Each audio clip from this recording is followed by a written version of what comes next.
राघवन, आपसे जानना चाहेंगे कि अब समय धीरे धीरे बीत रहा है, आगे का प्रोसेस एक बार फिर से दर्शकों को बताएं। डॉकिंग यानी कि दोनों जो क्राफ्ट है उनका मिलना सफलतापूर्वक कंप्लीट हो गया है, टेंशन फेज खत्म हो गया है। अब आगे के फेजेस क्या होंगे, स्टेप बाय स्टेप हमें समझाएं। जी बिल्कुल, देखिए कुछ मिनट पहले पिनाज एक बहुत खूबसूरत एक वीडियो जो है वो जारी किया था स्पेस एक्स नासा ने, जिसमें पहले जो दो अलग अलग जो कह सकते हैं कि एक स्पेसक्राफ्ट जो ड्रैगन ग्रेस कैप्सूल है और एक आईएसएस अलग अलग थे, लेकिन जब उन्होंने आपस में वो जुड़ गए उसके बाद वो एक साथ मिलकर किस तरह से पृथ्वी का जो है वो चक्कर लगा रहे हैं। तो ये देखने में ही इतना हमें खूबसूरत लगता है। जो वहाँ पर बैठकर शुभांशु शुक्ला उसका अनुभव कर रहे होंगे, हम उसका सिर्फ अंदाज़ा लगा सकते हैं। जैसा आपने बताया कि अब ये ड्रेसिंग डाउन पीरियड है, इसमें कई सारी तमाम चीज़ें जो है एसओपीस उसको फॉलो करना पड़ेगा। उसके बाद हैच जो हैं उनको खोला जाएगा, यानी जो दरवाजे हैं सबसे पहले आईएसएस की तरफ से खुलेंगे, उसके बाद में स्पेस एक्स जो ड्रैगन ग्रेस कैप्सूल है उसके दरवाजे खुलेंगे। उसके बाद दोनों के बीच में एक छोटी सी टनल नुमा एक चीज़ बनी होती है, जिससे वो रेंगते हुए जो है वो स्पेस एक्स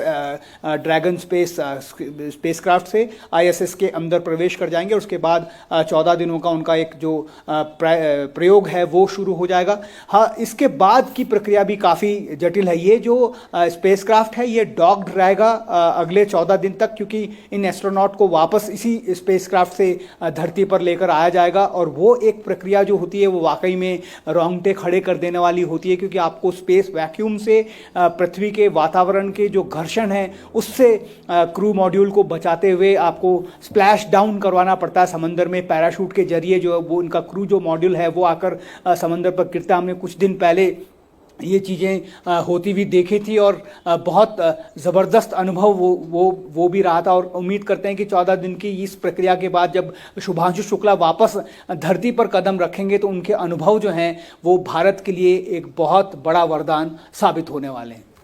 बिल्कुल, और निश्चित तौर पर हमारे मिशन गगनयान को भी एक नई जानकारी, एक नया अनुभव वो साझा करेंगे और उसके अंदर जो भी अपने वैल्यूएबल इनपुट्स, अपनी ट्रेनिंग के दौरान सीखी गई बातें, वहां का फीडबैक लेकर आएंगे। वो निश्चित तौर पर हमारे स्पेस मिशन के लिए बेहद महत्वपूर्ण होने वाला है, उसे नई गति भी प्रदान करेगा। साथ ही अगले 14 दिन तक अगर एक आम आदमी के अंदर उत्सुकता होगी कि भाई जा रहे हैं एस्ट्रोनॉट्स वहां पर, अनुभव तो करेंगे, इतिहास में अपना नाम दर्ज करवाएंगे, लेकिन वहां करने क्या वाले हैं इस 24 घंटे के दौरान, क्या क्या करेंगे, उनकी दिनचर्या कैसी रहने वाली है, क्या क्या टास्क उनको देकर भेजा गया है?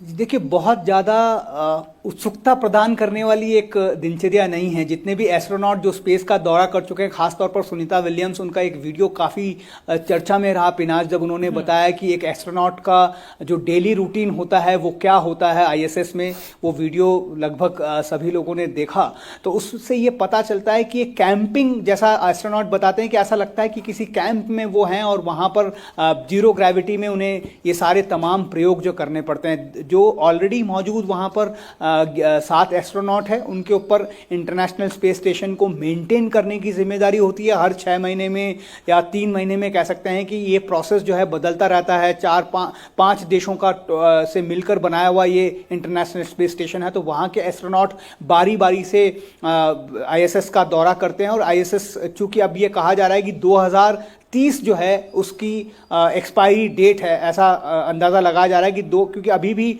उतना ज़्यादा रन डाउन हो चुका है इंटरनेशनल स्पेस स्टेशन पिछले 40-45 सालों में पिनास की, वो हर जगह पर बहुत ज़्यादा टेक्निकल प्रॉब्लम आ रही है। और यही वजह थी कि हमने देखा था जब 11 जून को जो लॉन्चिंग हुई थी उस वक्त भी ये कहा गया था कि जब लिक्विड ऑक्सीजन लीक को यहाँ पर रॉकेट पे ठीक कर लिया गया था, उसके बाद ये बताया गया कि जो डॉकिंग पोर्ट है वहाँ पर किसी तरह की खराबी जो है इंटरनेशनल स्पेस स्टेशन में नोटिस की गई है। इस वजह से उसको काफ़ी लंबे समय तक के लिए उसके बाद टाल दिया गया था। तो ये जो प्रक्रिया है, जो 4 एस्ट्रोनॉट हैं इनके पास एक खास काम इन्हें दिया गया है। जैसा हमने आपको बताया कि जीव विज्ञान से जुड़े हुए ज़्यादा से ज़्यादा प्रयोग जो है शुभांशु शुक्ला की जिम्मेदारी हैं, जिसमें वो अंतरिक्ष में खाद्य पदार्थ के उपजन के बारे में वो वहाँ पर लगातार रिसर्च करेंगे। इसके अलावा जो मानव शरीर में माइक्रोग्रेविटी और जीरो ग्रेविटी में क्या क्या चेंजेस आते हैं, क्या उनको किसी तरह से आने वाले मिशंस के लिए, फ्यूचर मिशंस में जब हम ये कहते हैं कि मानव जो है वो काफ़ी ज़्यादा लंबे समय तक अंतरिक्ष में या डीप स्पेस में रह सकें, तो उनके लिए क्या ऐसी व्यवस्थाएं की जाए ताकि ज़्यादा दिनों तक वहाँ पर जब कॉलोनाइजेशन की बात होती है, एलन मस्क जिनका स्पेसएक्स है, जिसके रॉकेट के थ्रू शुभांशु शुक्ला अभी इंटरनेशनल स्पेस स्टेशन के अंदर दाखिल होने वाले हैं, उनका ये कहना है कि वो मार्स में एक कॉलोनी जो है वो स्थापित करना चाहते हो। तो ऐसे प्रयोगों के लिए ये जरूरी है कि मानव जीवन वहां पर कितना स्थायी और कितना सुदृढ़ रूप से रह सकता है, इसकी सारी जानकारियां इकट्ठा करना जरूरी है। और वो एक्सपेरिमेंट जो है, ज्यादातर एक्सपेरिमेंट इन 3 एस्ट्रोनॉट समझ लीजिए, पैगी विल्सन तो ऑलरेडी जो है 4 बार दौरा कर चुकी हैं, या उनका 5वां ISS का दौरा है, और चूंकि वो स्पेसएक्स से दूसरी बार जा रही हैं, हालांकि वो नासा की कह सकते हैं कि एक फेमस एस्ट्रोनॉट है, और उनके खाते में सबसे ज्यादा समय तक ISS में रहने और कम से कम 60 घंटे तक स्पेस वॉक करने का जो है एक रिकॉर्ड भी उनके नाम पर है। तो ऐसे में ये एस्ट्रोनॉट जो है बहुत इंपॉर्टेंट साइंटिफिक एक्सपेरिमेंट वहां पर करने वाले हैं अगले 14 दिनों। स्पेस में हर मिशन खास होता है क्योंकि वो पूरी दुनिया की तरक्की के लिए और एडवांसमेंट के लिए बेहद जरूरी होता है, लेकिन जब उसमें एक हिंदुस्तानी 41 साल बाद जा रहा होता है तो हिंदुस्तानियों के लिए और भी ज्यादा खास हो जाता है।